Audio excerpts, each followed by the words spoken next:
All right, everybody. Hey, we are back with No Can't Commercial with our session number 9. And I will tell you this, I am so excited for this event. And I know a lot of you are really excited, jacked up, especially for a couple of reasons. One, not only do Jill and Steven are just the rock stars in their niche of real estate investing, you're going to learn a ton from them because they've got that mind. They love giving content, but they also love systems, which makes life so much easier for more. Look at them. They're chilling at the freaking beach right now. Now, they've been filming some things the last couple of days because I keep track of them online, but you're going to love what they have to share, the nuggets they're going to do. So take out a piece of paper, open up a new tab on your computer to take plenty of notes, and let's give a big round of applause to Jill and Steven here for joining us here on No Can't Commercial, guys. Thanks, Scott. Thank you, bud. Yeah, man. Great introduction. I love your little toys that you have with the sound effects. You know, I'm going to have to ship you some of my little noise makers here. I've got them all across the room. Now, the one I don't use very often unless I'm alone is the 16 ways to say the F word when I'm mad. Oh, all different languages, I'm guessing. Every time I'm on the camera with you, Scott, I'm like, man, we got to do that. Man, we got to do that. We're like, with our shows and stuff. Well, I will. I've got a couple extra ones. I'll make sure and ship one out there. The comic one. For it. So if you guys, you said you have a PowerPoint you want to pull up there right now. So if you hit the share button, and it should pop up everything got open up on your screen. And perfect. We'll just go to presentation mode in that. Yeah. We don't go presentation mode because we're not bright enough to do that. Oh.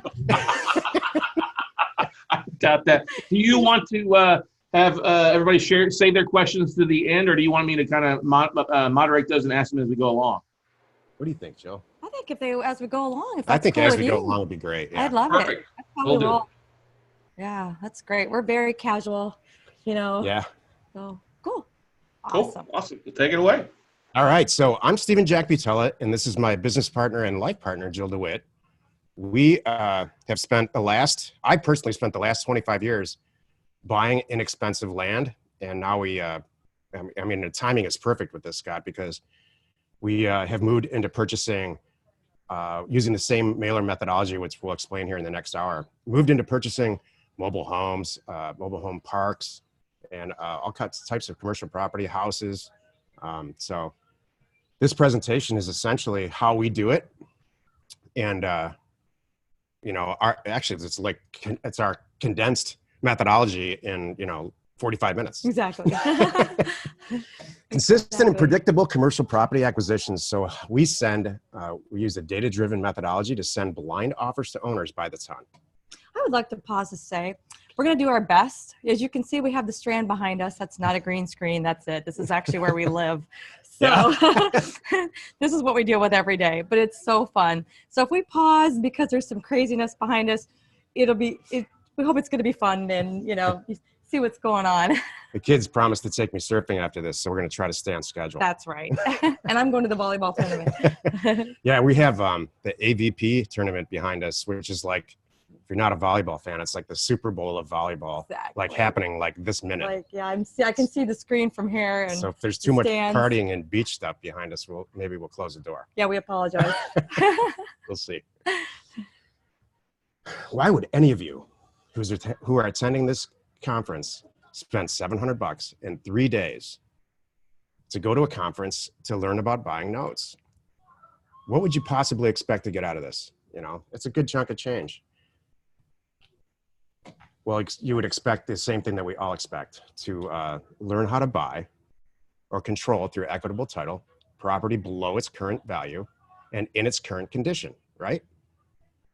And make sure that it's for immediate resale. Well, Jill and I have been doing this for a couple decades now, collectively now and before we met. So, what is the regular note model? Any note. You're looking to buy, here's a piece of property, here's a piece of paper. You want to control that piece of paper, you purchase the note, and you try to cut, do some stuff to it, and then control that piece of property for maybe 50% of what it's worth.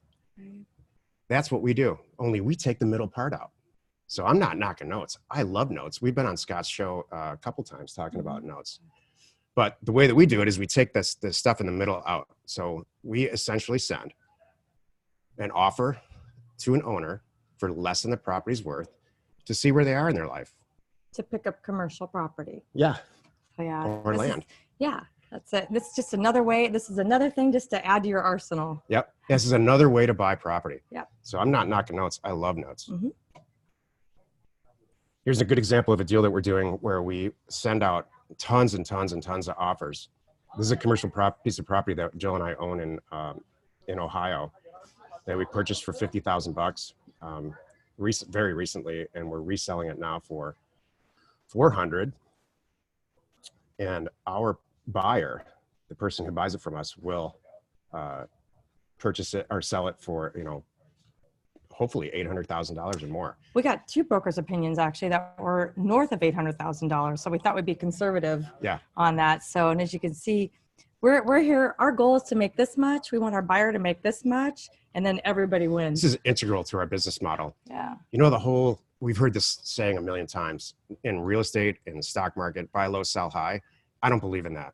I believe in buying low and selling slightly higher than what we bought it for in a real high velocity. Right. If we wanted to maximize price in this deal, we don't even talk about this anymore. We never sell for retail ever. Well, and I was gonna say, this one's actually unusual because we usually don't have this much of a spread. It just kind of worked out that way. We just bought it that well. And you'll see in some other slides, some other typical numbers. So I should say this presentation is broken up into 2 major parts. Why we do this in the beginning here, and then I'm gonna go into the real data, hardcore data about how we do it at the back end. So since 1999, we've acquired and resold about 16,000 properties without their physical improvement. That's the key to this. We do not mess with these properties. This is not an HGTV special. We don't, the whole commercial real estate concept of buying on a cap rate, buying on let's say buy an apartment building on an 8 cap, kicking everybody out, cleaning it all up, releasing it up for more, and selling it on a cap, a similar cap rate to increase value or increase the equity. I understand that, and I cut my teeth in commercial real estate in the early 90s before we devised this system, and it's a lot of freaking work. We have done that. I love data. We love data. We're data people. We have a sign in our office that says, "Hey, we're a tech company, a data company that happens to buy and sell real estate." Yeah. We have done that. It was hard. That's we decided, do I want to be a contractor? I want to go that path? Nope. Yeah. Yeah. We've done it. Jill and I've done it. Jill and I spent a whole day in Home Depot one time, and I looked at her at the end of it, and I said, "This is a long time ago. Exactly. Never again." Yeah. We ate lunch in there and stuff. Yep. So we continue to do this every single day. Or every single week. We have two membership companies. One's called Land Academy and one's called House Academy. And the Land Academy group is very large. I think we've got almost 500 members. And so we created those companies to kind of spread the word and give back. But what ended up happening for real is we created our own business partners. Mm-hmm. So they're feeding us deals every day. We're financing it, or in some way, we're partners with them. Mm-hmm. And it's working out great. It's shockingly working out great. I go into everything very pessimistically. Jill goes in with very positive attitude. I look for things that that I'm trying to find something wrong with everything. I'm your yang to your yang. See how happy she is right now? Thanks. Are you saying you're kind of grumpy? Is that what you're saying, Steven? Right. It's true. The way he wakes up is not the way I wake up. Jill wakes up happy every day. I'm not exaggerating. It's like a guy's dream, And I wake up wondering why the hell she's so happy. Yeah, that helps. But I love this. I want to point out too, one of the beauties of what we do is that, and you're going to get into it more, it's really just about the data.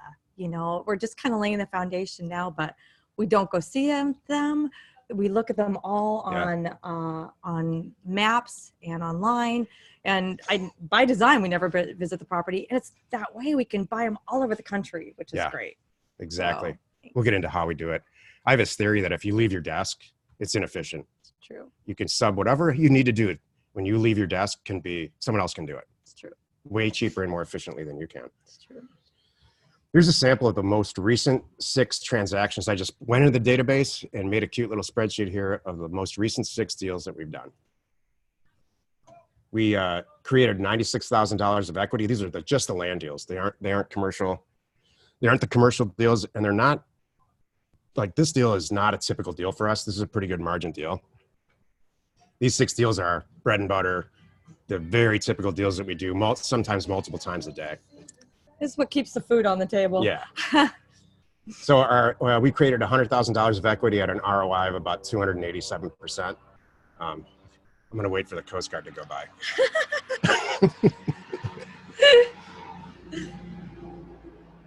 Yep.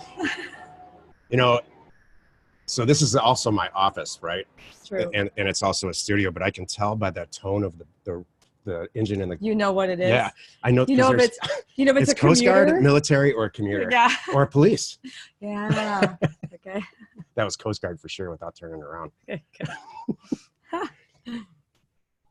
So, and I'm going to go through each deal, but you can see we don't, these sale prices, and you'll see in a second when I show you the actual property, are not retail by any stretch.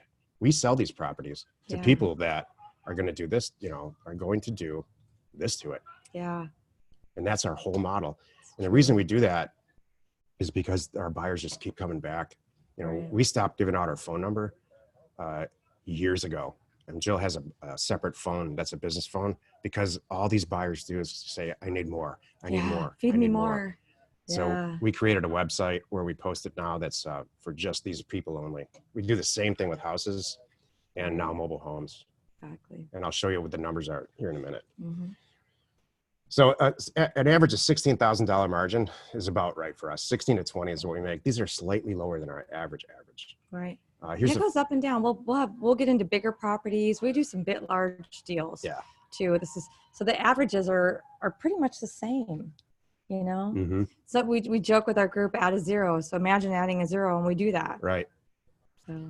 So here's a good example. Here's the first one in that list. It's 5 acres. We bought it for $9,300 and sold it for $25,000. This is what we look for: great access here, and the structure's right next to it. So this takes the utility mystery out of it for me. Like, this person worked out the utilities, then it's a pretty good chance that the stuff's available. We used to spend a lot of time due diligence calling the county and stuff, and we don't do that as much anymore. Because of the experience that we have, I can tell you this property's fine. Here's 40 acres in just outside of Colorado Springs. It's not on the map, but Colorado Springs is right here. We bought for $10,000 and $30,000. So by now you're asking yourself, well, where the hell did you find these properties? That's what the last half of this presentation is all about. How we source real estate to create predictable and consistent results. I have this theory that when you wake up in the morning as a real estate professional, you have a choice. And I think the vast majority of people, even in commercial, as smart as we all think we are, do it wrong. I don't go out and look for deals. We have created a system through sending blind offers by the ton, where I wake up and Jill wakes up and our staff wakes up to review the deals that are on our desk that we've created. So we don't have to go out to look for this stuff anymore. It all comes to us. And then we just pick and choose, like these 6 deals. How many do you think Jill does acquisitions for us now? Of these 6 deals, how many did you think we reviewed and came back that we rejected? What's a ratio? Maybe 50%. Wow, really? Yeah. I thought it was way lower than that. Yeah. Well, yeah, it probably is. So we're really good. I'm getting picky right now because I'm been so busy. And you'll see in the back half of this, but yeah, we send an offer. We don't send a letter or a postcard. We send an actual offer that says, hey, in this case, we want to buy this 40-acre property from you for $10,000. Sign here and send it back. You're right. It is probably lower. Maybe it's more like I accept just the land ones, not any other type. Okay, I'm lumping them all together. So of just the land type, I do probably, maybe 80, 90%. Yeah. Because they're good. We know. And what's going to be great is you're going to go into detail about if you want to really just zone in on commercial properties, there's a way to do that. You can Yeah. You'll share that. Oh yeah, yeah. This is all leading up to commercial. Exactly. So cool. You want to take this question? Yeah, good. Thank you. I don't know if there's any in the Q&A. Oh, there's one in the Q&A too. How long do you hold these properties? Hi, Laura. So Laura's asking, how long do you hold these properties, and do you do anything like zoning changes or subdivide? These are awesome questions. Excellent question. My theory is, and I say this on the first day that we hire people, in a perfect world, we would never own a piece of real estate for more than a minute. Mhm. Number two, we never, ever improve these properties. Right. That's not our business model. We used to subdivide, and it's very profitable, very time consuming, and all this gray hair is because of that, and some of it's because of her. But, so subdividing is possible and very, very profitable. Right. And if you want to do a couple deals a year, you can just clean up millions of dollars. There's a lot of people that do that. Out in California, it's called entitlements. You're filing for entitlements and subdividing. Or you can do a property split where you rewrite a description. It's very common in Arizona, where you can cut the property down, 5 to 10, I think 5 times before you have to actually do a subdivision. So there's parcel splits and subdivisions. I stopped doing that actually before we joined forces. That's part of our model. Don't change the property. Buy it as is, where is, and sell it as is, where is. Right. It's a great question. Exactly. So how long, and what we do, by the way, what's our buying criteria? What's our buying criteria for land? That's good. You want to talk about that too? Well, how long do we hold the Ohio property? So that Ohio property is an unusual high margin, very high margin property for us. It's pretty funny that we don't think 200% is high margin. I know. Normal. That one's out of the park. That property, because it's commercial in nature, and then the way that it's zoned is we put it out on. We got a broker. Right. It's on we have LoopNet. a local area land specialization commercial real estate broker for that area. So he's taken it to his whole database, and right. If we would have treated that Licking County property the way that we treat all of our properties, we would have bought it for $50,000 and sold it for $99,000 and walked away that day and walked away. Yeah. But it's tough for even us to do that on every property. Yeah. As much as I want to do that. Well, you guys are able to, when you see things, you've got your eyes and experience to be able to say, okay, hey, we can flip these other 8 or 9 like that mob, but this one's worth holding on to and doing a little bit extra work. And that's the beauty thing, is one of the things that we've seen and we saw in the past, we're starting to see it again, is the banks are starting to send out, land, defaulted land where people don't want to own it anymore, where they're not paying on it. So they're able to get a dramatic discounts, for a song and a prayer for a lot of times, and being able to do the same things that you guys are doing, which is phenomenal. I love what you guys are doing. That's why I think it's such a valuable aspect on the commercial side, is they're not making any more land, right? Yeah. Right. What's funny is most of our purchases, our acquisitions, they are not defaulted. They have been paying their taxes. They just got tired of it, and they just got our offer at the right time. Yeah. It's totally true. I'm not seeking out those foreclosure things. I'm just seeking out a situation. We have a whole tax lien foreclosure division, but that's beyond the scope of this. And it's extremely profitable, where we seek tax defaulted property, reach out to the owner and say, hey, you haven't paid the taxes on this thing for 7 years or 6 years or whatever it is. And we do it through a mail merge, just like the other companies, which I'll go into in a minute. And that is highly, highly profitable. I'm talking about buying rural vacant land, like a 40-acre property in a small town in Arizona for like $400, and selling it for maybe $10,000 or $8,000, and it's worth $150. Right. So that's beyond the scope of this. That's kind of my job in all this, is to run out front, run Vanguard like 6 months out, 6 months ahead of Jill and her staff, and that's my role. I was going to answer Marlene's question too. So what's our buying criteria for land? You want to explain that? How you when we're picking a county? There's ways that we pick counties and areas and zoning. I'm going to actually in great detail go through exactly the statistics and the data-driven decisions we make to choose a place to send mail. And then once the mail hits and it starts coming back, the data-driven decisions about how we price the mailers, and then decide. We don't leave anything to chance here. It's not like, I feel good about this property. It's not a dartboard. There's no, like I joke all the time that Jill wakes up and she starts to have feelings. How do I feel today? I don't do that. That's not what I do. I just look at the data and then it tells me what to do. And and then I go fishing. Yeah. Awesome. This is a good time to bring up this website that Jill and I developed from the ground up. There's 150 million properties in the country, and if you're in the land business at all, about 80, there's 150 million. So about 80 or 90 million of them have not yet been assigned a physical address by the post office. And so all you have is the APN, the state and the county and the APN. And you can see, like, these are properties that we've reviewed in our group. Mm-hmm. So all you have to do is type in it's a relational database on the back end, the state and the county and the APN, and you can get, it's actually pretty badass. Can I say It saved us all. Yes, it's a closed group. I'm going to answer for Scott. Like, you know, we do podcasts. We have a daily ship podcast, and it's completely rated G, and I'm sick and freaking tired of it. So, like, this is a property that's in, let's see, Virginia. Yeah. And you can see this is actually, I think this is one of the properties in our 6. And you can get all the stuff about it, stuff all about the property, statistics. The sale information in Virginia, it's not mandatory, but in a lot of states it is. What's beautiful about this site is that the person who owns this piece of land is going to buy this piece of land that we just bought. So it's a great tool to sell property, as well as do really in seconds, do due diligence. So in real estate, you know, every single person listening or who's on this call knows how important speed is. You know, time kills deals. Mm-hmm. So when you can pull a property up in seconds while you're on the phone with the seller and say, you know what, I'm looking at this property and we are going to buy it. And I'm going to transfer you. This is what we do. I'm going to transfer you to our transaction coordinator.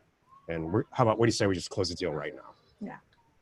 Or get it under contracts. A lot of properties we buy through a title agent, but there's some properties that are so cheap that we just purchase ourselves by sending them a deed and signing it, sending a notary over their house. And then we go and close it through title afterward because it's such a good deal. We call them run to the bank deals. Get a cashier's check, get a notary, get it done. Before they change their mind. Like the day after we talk to them. Exactly. And they love that. They do. Because it becomes a check cashing thing for them. Yeah. You know, some life of it, they get our offers, you know, and It's you can, true. I picture them waking up, having a cup of coffee with their spouse and saying, you know what, this property that we have in Tennessee that I inherited, you know, we inherited from your mom. I've never seen it. And these people want to give us $12,000 for it. On Tuesday? What do you say we just get it out of our lives? I'm tired of paying the taxes. Yeah. So the model really works. It's shocking how many sellers thank us. You know, when I started all this cockamamie scheme of buying real estate, I'm like, these people aren't going to be happy. We get handwritten notes. I got a handwritten note one time from a woman who said, thank you so much. My mother was in hospice and we sold this property to you. And I took her to Hawaii for her last few months of life. And she's just you could see the teardrops on the paper. It's really cool. Anyway, back to the presentation. We bought this property for almost 10 and sold it for 25 in Virginia. That's a textbook. Yeah. It's a great acquisition for us. Very typical. And it was like, and we're like in and out in 30 days or less. I mean, it's really days. Our goal is hours. When you do this, as you're waiting for it, say you're going through title, you know, it's a $20,000 transaction. You're going through title. While it's happening, you know what day it's going to close. You have your posting ready to go, and you have your buyers lined up. Yes. You know, and so I pretty much, the day I know it's closing, like that morning or even the afternoon before, I'm out there blasting it to my buyers, and then it's sold right away. It's typically how it goes. I mean, probably more than 50% of the time the property is sold before we buy it, or we know who's going to buy it. Yeah. Like we buy a lot of infill lots, and we'll talk about that in a few minutes, where, you know, it's in a subdivision, a built up subdivision, but there's a vacant lot. We send mailers out, specific infill lot mailers. And when we do it anywhere in Arizona, we have a personal friend who owns a ton of property in Arizona. He's a landlord. And I text him in his personal phone, the APN, because it's all in the same county. And he texts in the price. and he texts me a Y or an N back almost immediately. And probably 50% of what we buy, he buys from us. Right. And he knows, the reason that he does it is he knows that we only mark it up 10 grand. That's kind of the verbal agreement that I have. So we never gouge the guy ever. Yeah. This property we bought for $6 grand. It's 23 acres just outside of Colorado, or Fremont, Colorado, or Florence, I guess. This is a smoking deal for somebody. You know, we sold it for 36. What do you think that's worth? I bet that's worth a ton of money. So our goal, and just so you know, our sales price, our goal, we try to sell them just under anything else out there. So that's how they go fast too. Yeah. So we're buying them that well that we can mark them up and then sell it below what everybody else is selling in the area, and then done. Our rule is with every single product type, we won't buy it. Like, let's say we have to list it on the MLS. We will not buy the property unless we are the cheapest property. Yeah. If you sort for price, we have to be the cheapest. Right. 10 grand for 2 acres in Anaheim, or sorry, in Pinion Hills. And you can see again, this is a textbook deal. I should have put some bad deals in here. Properties that we don't buy, that's, you know, I don't want this to be all peaches and cream, Scott, you know? Well, but when you said something very, very valuable there, you're the cheapest on the MLS to put in the MLS, because that's where people will start at when they're looking at that. Sure. So you're always getting the views. You're not trying to listen to an agent who's going to try to listen for the highest thing. You're not going to try to squeeze every dollar out of that. You guys said something very valuable. You like to make a little bit in between, but leave the majority of the profit for the back end guy. That way they add value. And like your guy in Arizona, repeat business. I mean, 10 grand in profit in a couple hours. When you annualize the return on that, it's hard to beat that in any sort of fashion. So that's what so many people don't realize. They try to see the highest and go for the home run, and they end up striking out in the long run because their costs, and they got to drop it. And then that shows days on market, and then people start thinking, oh, there must be something wrong with it because it hasn't sold yet. What's the issue? And you take all that out of the equation. Yep. Why do you think people do that, Scott? Why do people maximize price in a real estate transaction? Where did they learn that? I know. I spend a ton of time undoing that when we hire new people. And they look at me, stare at me like, why would you not maximize price? Gordon Gekko. Greed is good. I don't know. Maybe that's I think we all learned it. I have a theory that we all learned it from our parents and watching them buy and sell houses like their primary residence. Which they sat on for a year until it sold. Yeah. True. I mean, we're all commercial real estate people here, or commercial real estate wannabes. So I'd like to think we're at the top of the heap from an intelligence standpoint. Yeah. But I still see people in commercial real estate just will list an office building and it's for sale for a year and a half. Yeah. Maybe that's the model. I don't know. I don't know. But that's not how we roll. And Dan, yes. Dan Nicholson asked, is parcelfact.com our website? Yes, it is. We created that. And the back end data comes from, CoreLogic, RealQuest Pro. Yeah. That's where it comes from, their spatial services. Yep. And it's not cheap, but it's worth it, man. No, it's cheap to you. It's not cheap to us. Yeah, that's right. We've been running the site at a loss for our members for years. Yeah. And we're just now going to start charging, I think, $40 a month for the members. And then it is just a monthly fee. So if you go check it out, it's on there. It's about to change in August. Yeah.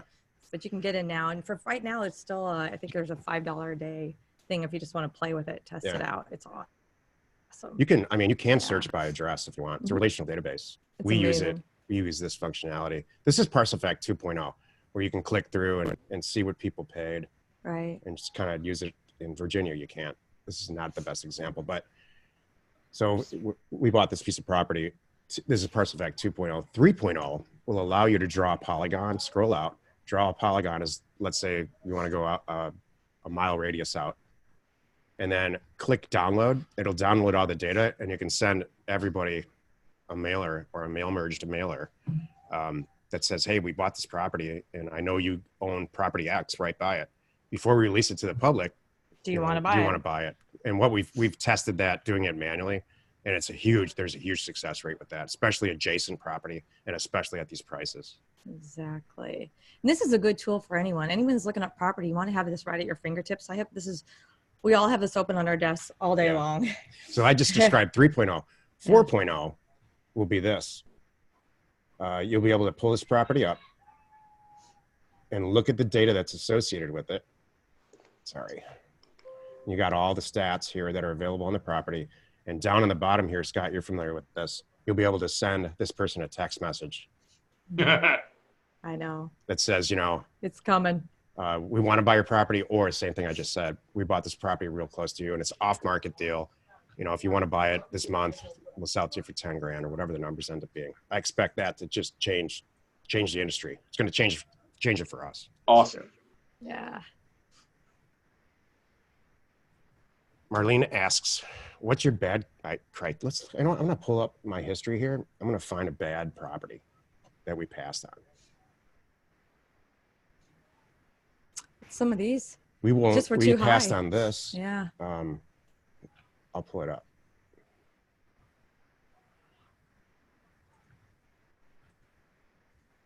I don't like to use the phrase middle of nowhere, but I'm going to use it anyway. These properties are just too rural and they're too expensive. They came back. They didn't sign our offer. A lot of times they just didn't sign the number. They come back and they say, you know, 10,000 is not going to do it. I'm happy to sell it to you for 20. And that's not the kind of seller that the vast majority of the sellers that we deal with do not care about price at all. They just want to get rid of it for life reasons. Somebody passed away. They're moving out of town. It's unwanted property. Right. That's kind of our thing. And it's easy for us because we send out so much mail. I have multiple offers to review a day. So I can easily say, no, thank you. If you don't like my offer, then I wish you all the best. And I open up the next piece of mail and there's probably their next door neighbor that just signed it and sent it back. You know, Jill's famous for saying, I love this property at 15,000. I do that all the time. I love it at 15, 20 is not going to work. Yep. And the vast majority of the time they let some time go by and they call her back and say, you know what? Fine. I leave the door open. I just say, hey, it's my best offer. And if it doesn't work for you, then I understand. Yeah. But, you know, I'm not going anywhere. If you change your mind in, you know, a month, you know, give me a call. And I've had $10,000 become $1,000 because they're like, nobody else wants it. They checked with the family, check all around. A broker or a realtor won't touch it because it's too small for them. And then they say, all right. And I say, okay. A lot of times too, and Jill's famous for this, one of the questions that we have scripted for whoever answers the phone, Jill does it automatically, is, hey, do you have any more? Yeah. Or they'll come back and say, you know what? I do want to sell you this property, but I've got 19 more because my deceased husband collected land like it's jewelry. Yeah. Like women collect jewelry, you know? There's no limit to it. It never ends. Yep. And it's ridiculously expensive and totally emotional. Are you talking about me and jewelry? Yeah. Oh. No, everybody. Oh, okay. Everybody's got something like that. All right. For me, it's like boats cars. and marine equipment. In cars. I'm marine obsessed to the point of absurdity. Yes. So you can see, I mean, this could sell well. This was one I remember this recently, looking at it. I'm like, man, this shoots great on the internet, but it was just too expensive. It was the price. We're like, nah, move on. We've got the GPS. I should look at, this is Parcelfact. We've got the GPS corner points for every property in the database. Mm-hmm. So even if it has like, we all know most properties are not an exact square with 4 corners. Some have like 19 points and they're all over the place. And that's one of the beauties of Parcelfact is we have everything in there. You really can see the whole thing. You know, if this is important for commercial. We've got land use and zoning. Mm-hmm. Yeah. So this is ag zoning, which is really, really, really good. We are taking advantage of agricultural zoning right now in another company that we have to put in mobile homes. Because and not necessarily in Arizona or California, it's back east. I think it's in North Carolina or Georgia. It's one of those 2 states because we have a business partner and they allow with agricultural zoning. I'm going to talk about zoning when we get into the data piece of this. How are we on time? Are we a half hour in? We are. Oh, yeah. All right. I got to hustle. I'm going to answer Dan's question real quick here.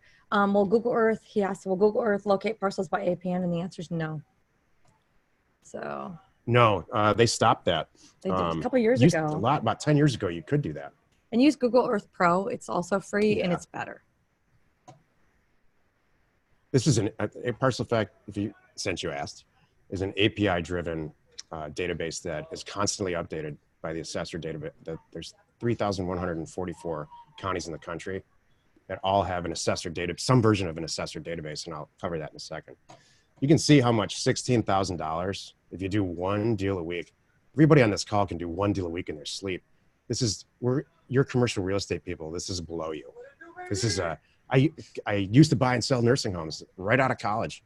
That's how I was a full commission ramen eating commercial real estate broker agent, and I chose the nursing home path, and that's how I devised a system, because this is before the internet.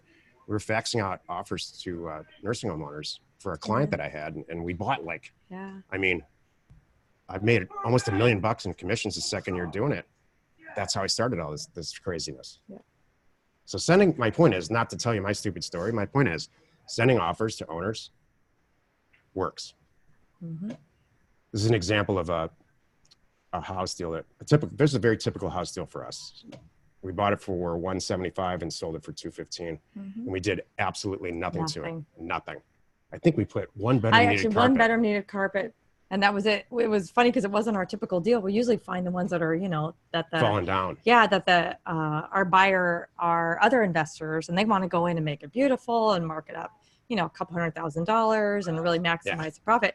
And this one was very livable and perfect. Yeah. So we replaced a carpet in a bedroom. That was it. And then maybe had the trees trimmed once. These people lived in Chicago, and they thought they're going to retire there, and there's something happened with their children or some personal thing happened. They had to go back and live out the rest of their life there. Yeah. And they didn't want to deal with real estate agents because they hate real estate agents as much as we do. Exactly. Jill and I have a whole talk show about making fun of real estate agents. Yeah.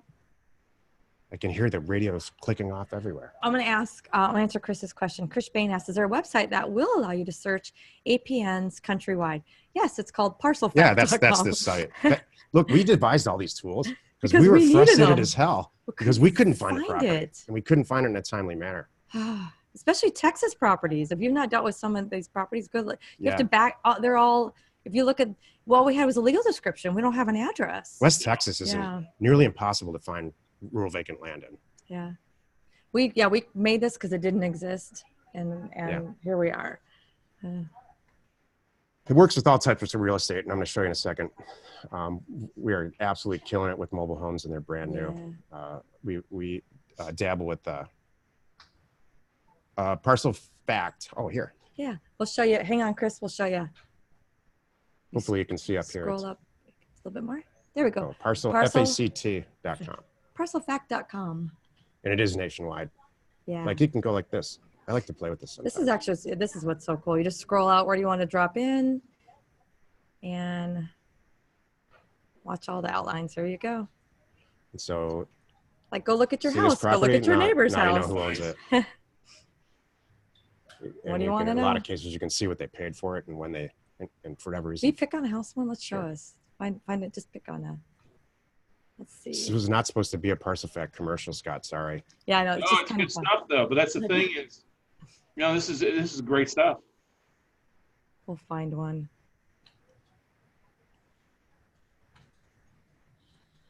Here. Ding, ding. Here we go. This guy paid $82,000 for this house in 1999 in Victorville. So that's some pretty badass information. And if you look, he doesn't even live there. You can look there. The parcel address is Victorville. The mailing address is Reseda. So maybe, and it's in a trust. Maybe he rents it out. I don't know. And then I like the way you think. Thank you. So some people see data in a map like this, and I certainly do. And some people see it in a spreadsheet, and I see it that way too, and we'll cover that in a second. This works for everything. Mm-hmm. Well, we go back. I want to talk about. Yeah, so apartments, industrial, office, commercial, everything. Okay, sorry. I'm just wanted to, thank you. I mean, is this 45 minutes already? We're okay. You're doing fine. Okay, you guys got another 35 minutes, 35 minutes. We're good. Awesome, thank you. Cool. So now we're going to get into the meat of this. For every 300 offers we send out for rural vacant land, we buy a property. And that's been proven for decades. For every 1,800 offers we send out, priced offers, we buy a house. I mean, and this is our bread and butter. I love houses. We started really taking this seriously. I've been doing it my whole career, buying and selling houses on the side. And we really kicked this thing up about 3 or 4 years ago. And we put this whole system in place called Boots on the Ground, where we have local people that are local to that area. As soon as we get an offer back or we renegotiate the deal, we send the BOG in, the Boots on the Ground, and they do the deal. So we never leave our desk again. They meet and the we sellers, split it with them, their partners. They take pictures for us. They arrange meet with the inspector. The inspector, they carry all that out. And we're just, again, like you said, sitting at our desk, closing the deal. And I'll never see, I will buy and sell a house and never go there. I wonder if we lost the internet. Looks like we did. You're good? No, you're good. Oh, good. Okay, good. For mobiles, we just started this and we're having massive success. What I love about these mobile homes, it's the same concept. We come up with the land deal that's zoned properly. And in a lot of cases, it's got an old mobile home on it. So the pad's there already and the utilities are hooked up. We scrape it and put on a 2-year-old Clayton home. So it's financeable and it's always the cheapest. It sells that day. So mobiles I love mobiles, man. I'm sure everybody here does.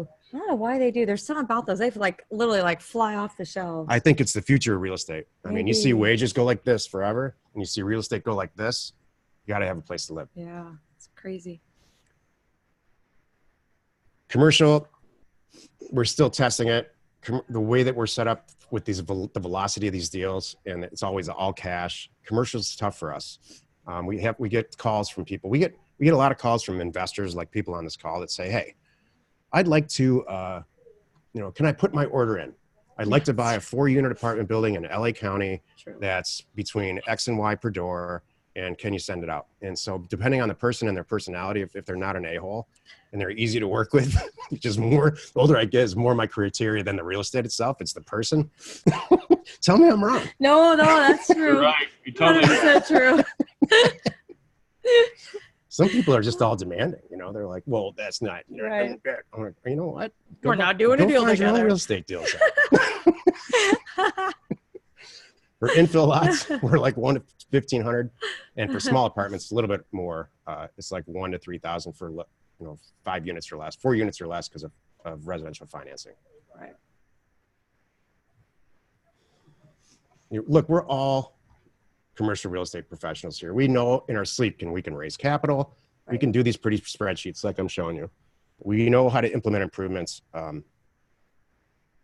but it's all about price on the acquisition. Everyone here has heard the old saying, you make your money when you buy it, not when you sell it. And that's that's our mantra here.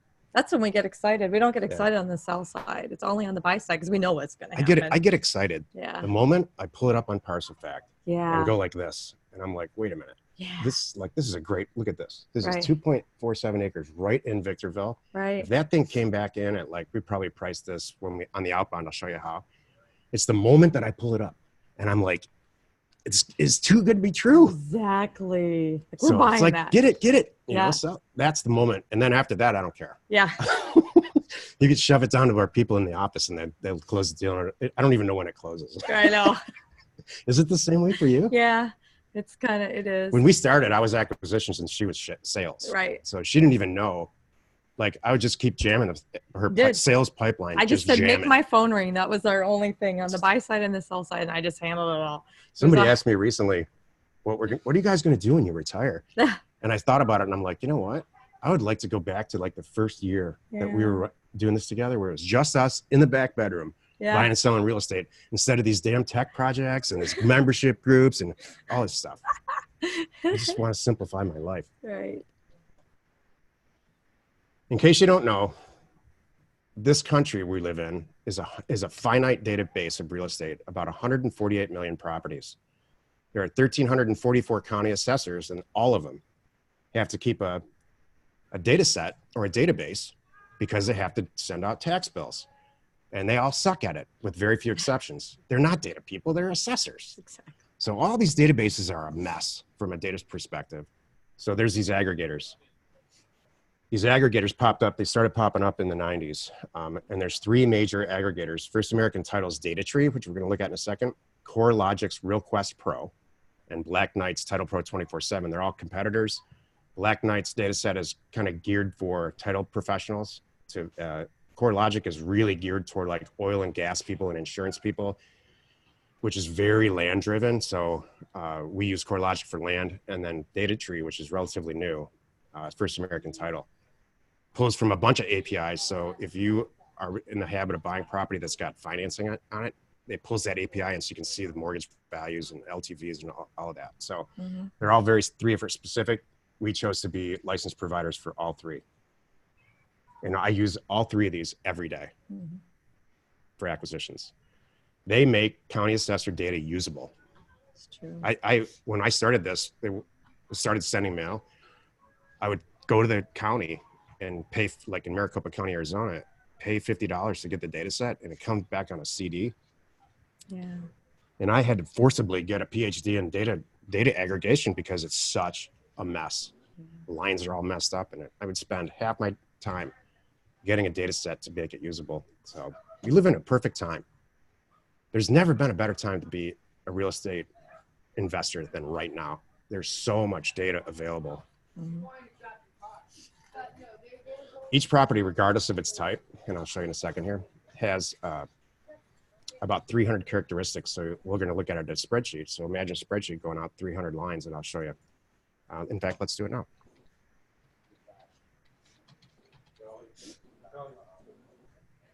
Here's Data Tree.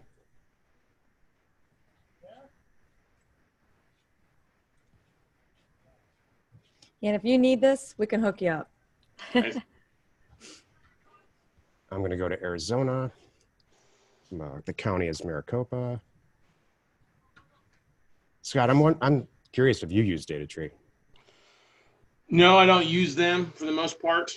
I mean, we're on a lot of the assessors. It's something. It's a tool I probably need to spend more time on messing around with. But since we're usually getting our list directly from the banks, maybe one asset, right, 1,000. You know what I mean? Yeah. Got it. Oh yeah, this is about notes. I forgot. Sorry. All right. No, the biggest thing about this is I want people seeing, because most of the people here understand, hey, buying a discounted note and the things that go on it. But it's diving into the different commercial space. Most people are used to residential. There's so many different things that are being done on like with you guys with the raw land.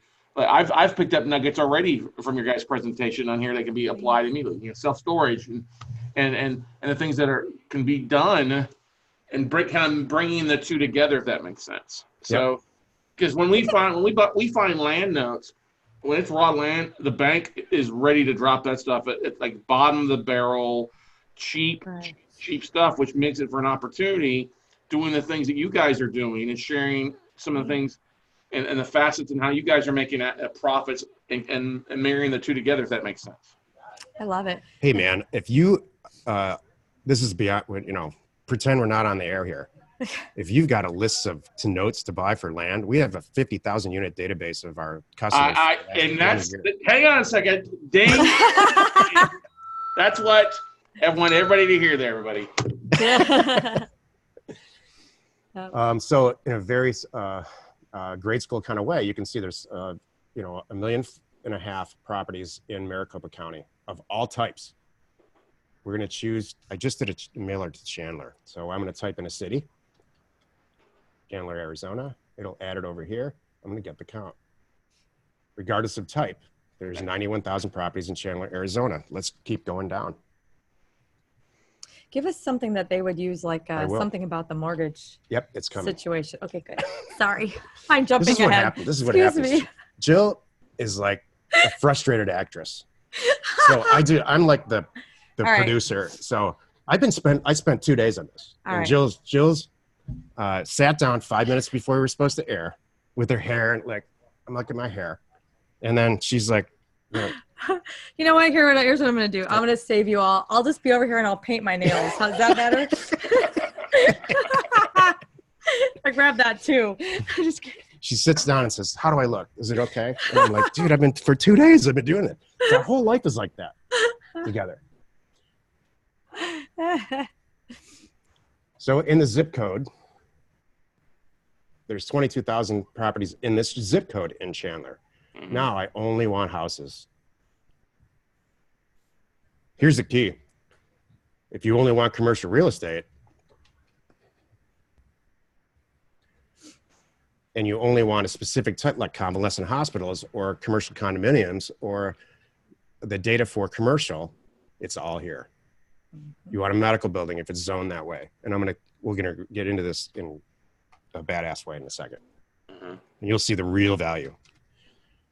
For the purposes of this, I'm just gonna choose single family residential. We're gonna get a count. There's 16,000 in this zip code. Now, what Jill just said is absolutely right.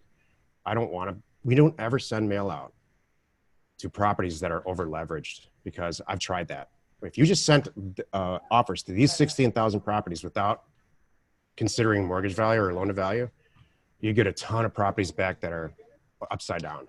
Well, but for Scott, for them, they might zero in on that. So this is a good example of, if you want to zero in on that and see what bank is holding the majority of the properties in that area you're looking at. Exactly. Because when it's over encumbered, the borrower isn't going to fight for equity. We can give them a solution to walk. Free and data free. You're not downloading anything too once you're in. You just get a count and you're going to go, fantastic. Everybody here can go to data tree. That bank owns how many properties? I'm calling them tomorrow. Look, this isn't a commercial, but if you went to Data Tree, RealQuest, and Title Pro and off the street and got a subscription, it's horrifically expensive. Yeah. We're licensed providers for all three, and this is not a commercial. It's a fact. You know, it costs a couple $100 a month to get access to all this stuff. It would cost you thousands if you walked in. So in our case, we like high equity properties. In your case, you like high debt properties. So for purposes of this, I usually go to about 70% equity in the property. I get a count there. Please work. Okay, good. So there's now it brings it down to 3,800 properties in that zip code. We deal with beach Wi-Fi. Every day. These are the properties. This is the gold for us. Yeah. So what ends up happening is I download that data and it looks like this.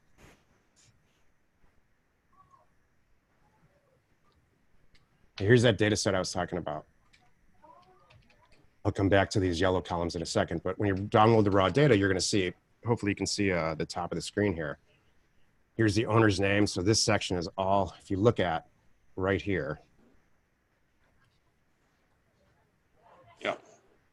Cool. If you look at the cell up here on the upper left where it says owner first name, watch this. So these are the owner sections. This is like an overview of the data set. Ownership, now the site. This is the characteristics of the site, the actual property, site of stuff, the county that it's in.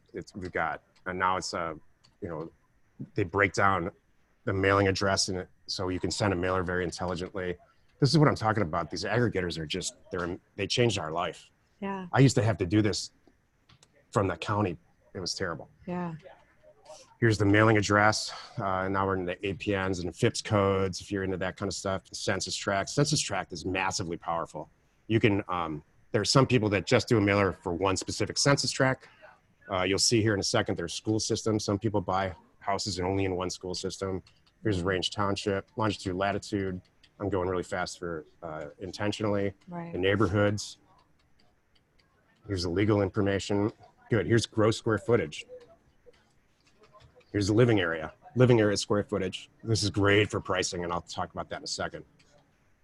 If you're a price per square foot freak, like probably most of us are, commercial, it might be per door. So you can see there's a lot of zero values or null values. Yeah. It's not ever, like the assessor in Maricopa County, Arizona might use bathrooms numbers in a house as a source of assessment data. And somebody in an assessor in Michigan might not care at all. They just look at the land or something. Garage, basement, heat, electrical information. That's great. I love quality. this. That's silly. Just to give you an idea too, it's this type of data that we use that pops into ParcelFact too. Everything we can have, it pops in there. Yeah, this data is all in there. Yeah. So here's equity value. Now we're getting somewhere. The equity value in this house is $90,000 and it's at 100%. They estimate it's 100%. So there's no debt. Here's one that's at 70. So you keep going. Let me talk about this for a second. This, for you commercial people, is the gold. This is the highlight of this presentation. If you're going to remember one thing, it's this. You pull this data down and you can see what it's zoned. This is residential 8,500 feet. This is mobile home. You want to send an offer to everyone who's got a real estate driven mobile home with an improvement value on it, you can do that. Mm-hmm. That's how we're buying these mobile homes. And it's like, It's inside information.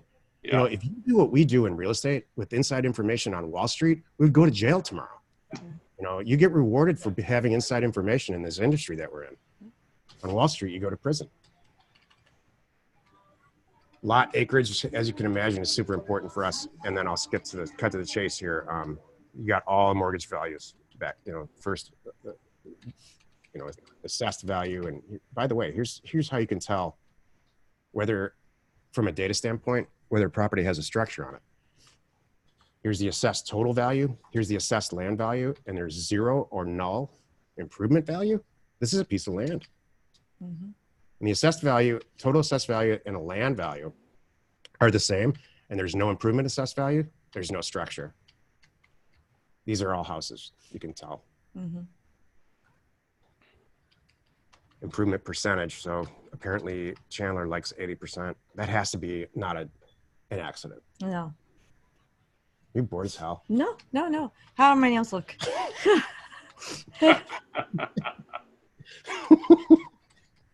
Property This is my tax. line. It gives you an idea of how, like the market on there when they do their 80%, you can kind of tell if you know that, and it's a rough number somebody gives you, you know whether, okay, again, here in Austin, Texas, I know that the county appraiser is going to be within 5 to 10% of actual value. Got it. And when you know those specific ratios in a county, that helps you dramatically with offers and values and things like that too. So Totally. And then at the end here, this is all former, this is like deed book and page number and all high school and stuff. And then last known sale. And then there's mortgage amounts and stuff, first mortgage amounts. Yeah. So I'm not going to go through the data, but The type of loan you can see. looking at this data, Awesome. everybody on this call, you know, you're either going to say, holy hell, this is the greatest thing I've ever seen, or that's not how you buy real estate at all. It's all about the house. It's all about the office building. It's all about the note. The relationship. And that's okay. All of us are moving through this somehow. This is just how we approach it. Yeah.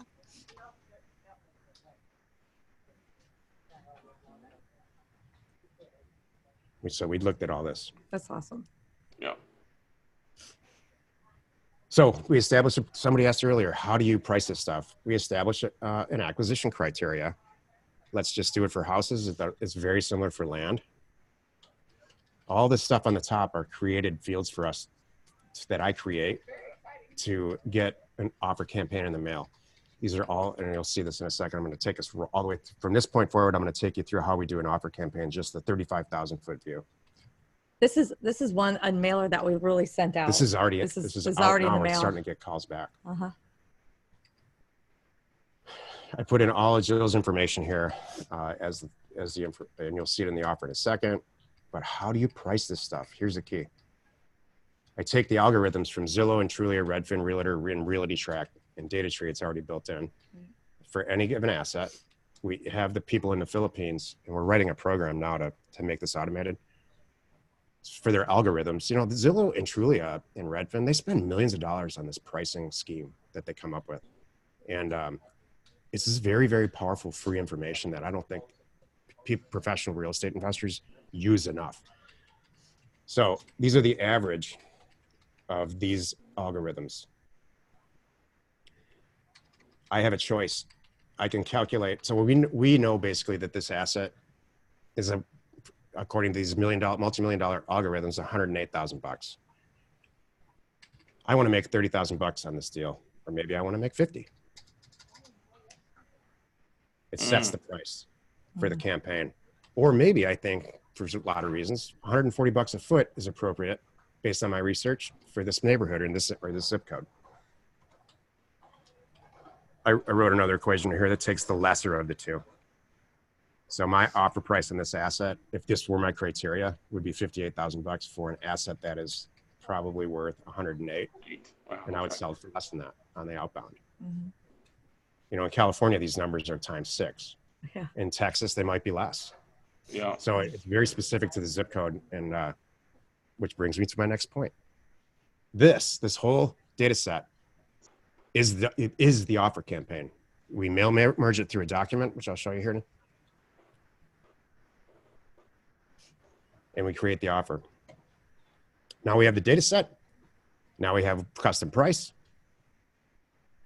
it's impractical and probably impossible for us to sit down and write 20,000 offers. This data set, by the way, all of these documents are in a Google Drive, Scott, and I can give you I can type in the address if you want to go back and look at it. Okay. At the end, it's on there too. Okay. Yeah. If we get to the last slide. How bad is it? 12 minutes left. 12 minutes. Oh, should we just take calls? I mean, no, questions? let's go. No, this is good. It's good stuff. Yeah. So we did pricing. I'm moving it forward. Okay. So we got to get this stuff in the mail. We own this company called Offers to Owners, again, because we were frustrated with paying mail. We went and got our own bulk mail license and got some printers and inserters because we were sick and tired of paying like 70 cents a mailer. Yeah. So we offer it at about, I think it's 50 cents now. 50. Is it open to the public or is it? 50, I think it's 55, 53, 55, somewhere around there for a 2-page mailer all in. So you can't lick a stamp for that. No, that's cheap. Yeah. I'm going to find another document real quick.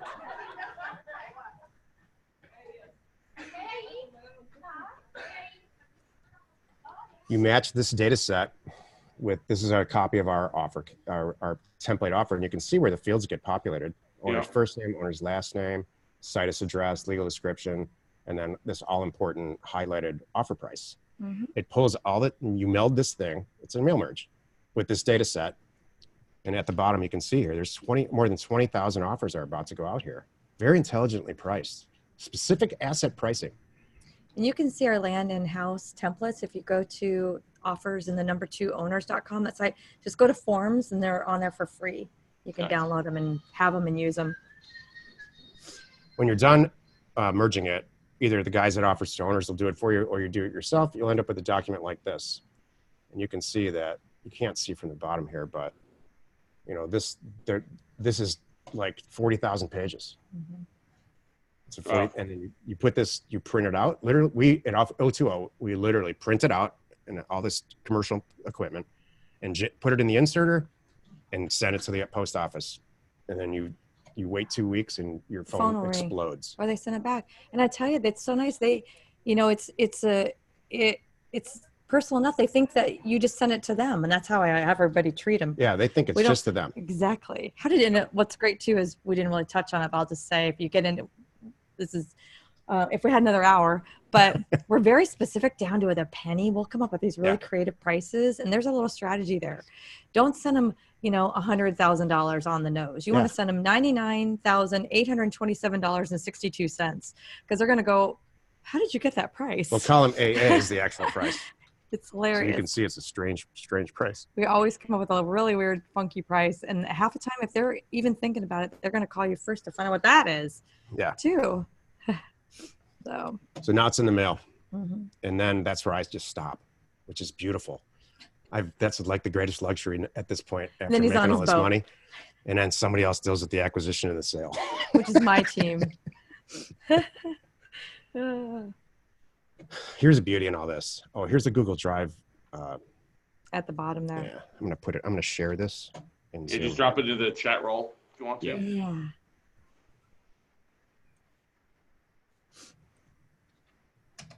Cool. You have complete control over the deals that you do now.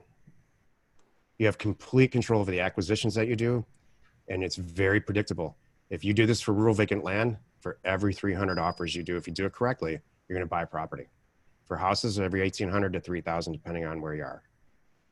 So this is 25 years in the making. Yeah. We figured it out. It's proven. It's true. Oh, we've done what? We're now 16,000 completed. Yep.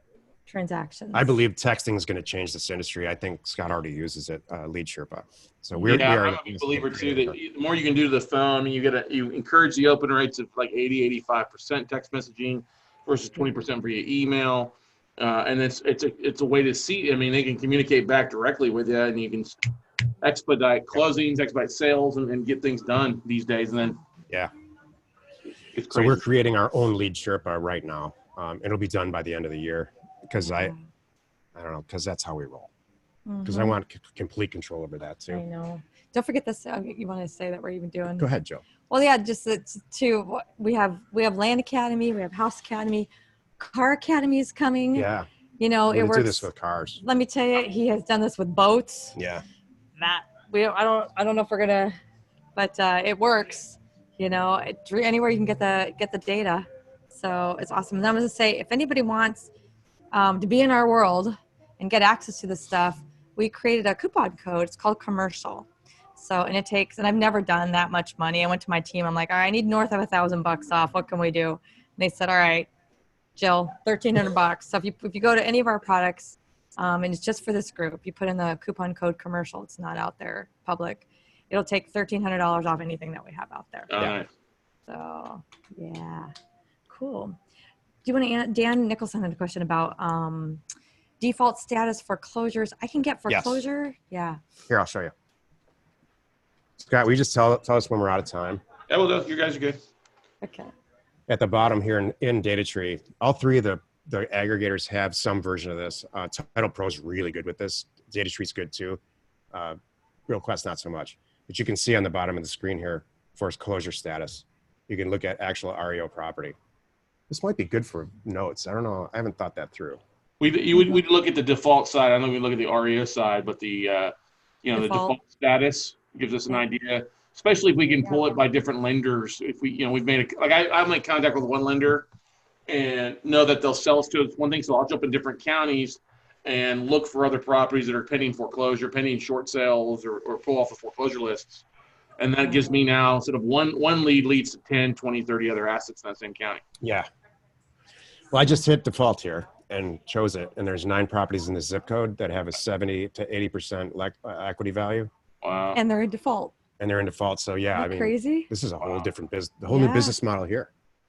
Yeah. Exactly. This might be go knock on their door. Yeah. There's hundreds of thousands of dollars in there. It's true. We had a former employee who this was her whole business model. That's what She would take high equity properties in Anaheim specifically and go knock on their door, and she would do deals. Yeah.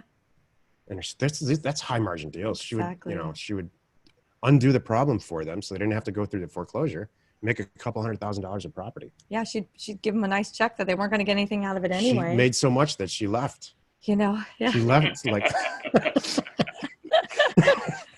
which I love. Exactly. We have a guy in our office right now who's doing this, utilizing the fact that he works next to us every day, and he's killing it. He's not going to be there for long either. I know, that's my rule. My rule is if you do this and you leave us, you better give us a replacement and a good one. Hire your replacement. Exactly. That is my rule. I didn't know that. That's great. Yeah, don't just leave me hanging.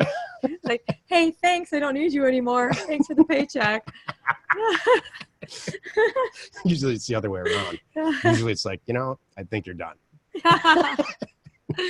Yeah, we have several now that are like, oh, yeah, it's good. Well, cool. Yeah, any other last questions? We have like 5 minutes. Woohoo! We did it. So it worked. Let's see here. We got Dan Benner says, hey, thank you both. Great content. So that's the one thing I love about what you guys been pulling my camera here is especially your data driven and that software. It makes it really easy to track down deals. No matter what type of asset you're looking at, you've got that able to pull it and see what's in the area and go from there. And that's one of the hugest things about what I see is we work our butt off to get the bank contacts. Now the bank has opened up the kimono and here you go, and be able to track down other things that make sense for it and values and really, like I love too. When we take a property back, being able to find all the property owners around an area to do a direct mail campaign. Hey, I got a lot or I got a property taken back. Do you want to buy it at a discount? Exactly. I just read a stat recently that 50% of the houses anyway that are bought and sold by people that are within a 1 mile radius. Yeah. Yep. I read it on the HUD website. So that drawing that polygon and Parcel Fact 3.0 is pretty powerful. Sending a mailer out and texting. Geez, that's the future. Yeah. Yeah, that's a game changer. People are getting scared about that, and I think no, don't get scared. Embrace it because it will just speed things up and separate you from everybody else is doing business the old way of doing things. Yeah. Can you guys still see us, by the way, Scott? No, it looks like you turned your camera off. Oh. Oh, that's we didn't strange. mean to. Hang on here. I think I can fix it. I think I can help you out. Let me Fix show you it. here. See, because Jill needs to be seen. Well, I feel bad. Yeah. There you That's go. what happened when it cut out. I'm sorry, everyone. We didn't mean to do that to you. Good times. Yeah. So let's All see. Here's a question here. Marlene asked, so did you say all this was in real-time data? And that's Yeah. the answer is yes. It's not real time. It's the assessors are behind, like the aggregators are usually between 2 weeks and a month behind actual real time.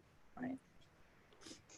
But it's Some of them are relatively direct faster than feeds. anywhere else. It's much Right. faster than anywhere else. Depends on the county. The Some more- counties are yeah. direct feeds, and some counties are still, man, they send these aggregators are literally going into these smaller counties and sitting in their offices and inputting the data from paper form.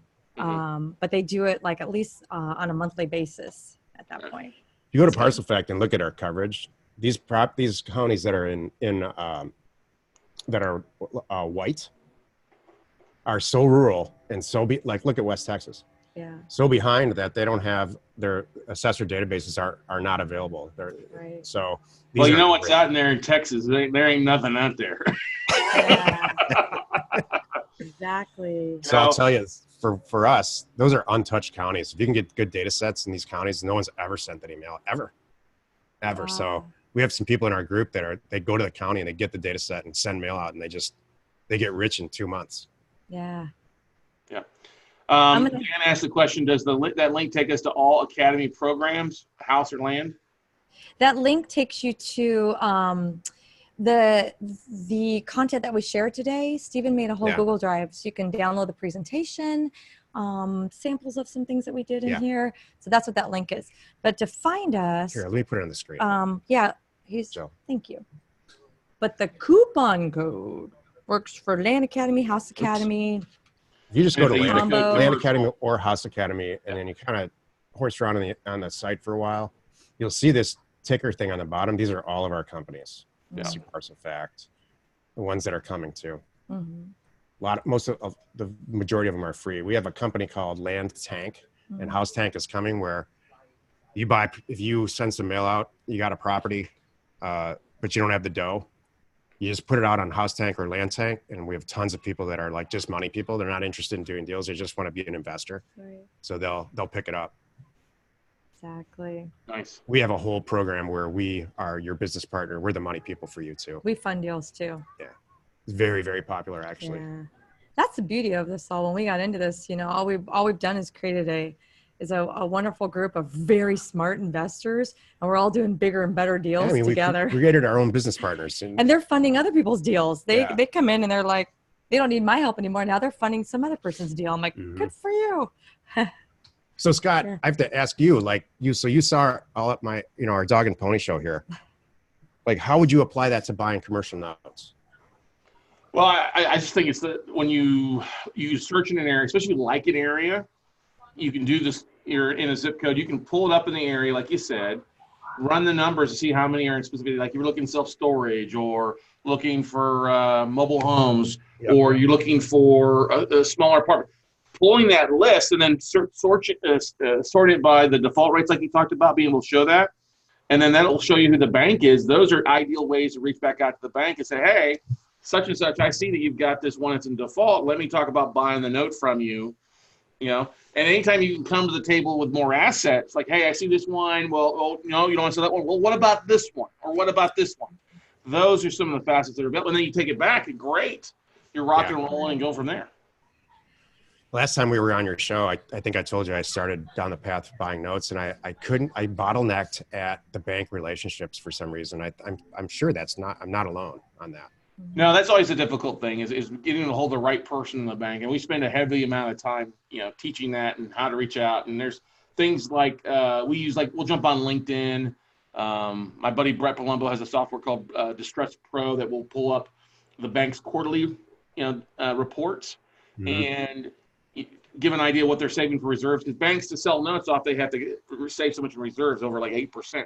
So anytime they start saving more than 8%, you see a growing reserve ratio, that bank is getting ready to sell the assets off either that quarter or the next quarter. Yeah. So that then gives you, it links into LinkedIn trying to find you something. One of the bonuses that we're doing actually for everybody that's signed up is there's we pulled a list of over 2,100 bank CEOs on banks across the country that have more than 5 branches. So, yeah, now it doesn't have their email, but if they use like lead fuse through that, they can really easily pull pull the emails. But it's got direct phone numbers to everybody on here. That's and it data driven. shows all the ratios for like defaults and things that they have available on the back end side, from commercial to residential to other things too. So really kind of a valuable tool. That's a great bonus for those that are all signed up here that are paid ticket holders here. So Yeah. There's so many ways to make money with this. amen, brother. Amen. Yeah, it's just like, that's all I do now is like stop myself from starting something new because, it's like you can't only do so much. Yeah. You got to niche it down. You got to stay in your lane. Too many people are running all over the place trying to do 12 things, Right. and they're not going to success. And there's easy, if you pick a niche and stick it in the lane, you're going to be a lot happier. I think we can all agree that. And it allows you to go out and buy more marine equipment, right, Steven?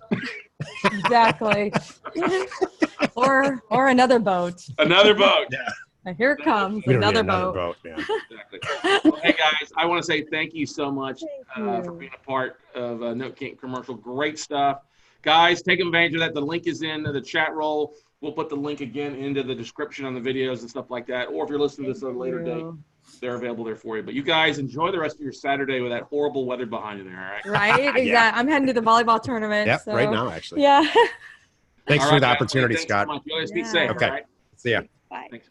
All right, okay, that's going to wrap it up for this session in Note Can't Commercial. Everybody, we're going to take a quick 11 and a half, 12-minute break with our next guest coming back with John Matheson. And John is an expert in getting, you're going to love this, gain a competitive advantage in commercial lending. When he's got a cool program, if you put in the numbers, it'll shoot out like almost like a pre-approval sheet with all the factors that you need if you need to go to the bank and get financing traditionally your project. So great stuff. We had him on the podcast. You're going to love what he's got to share. Just a knowledgeable guy and trying to make commercial lending for you a little bit easier. So we'll see you guys back in 10 and a half minutes. Yes.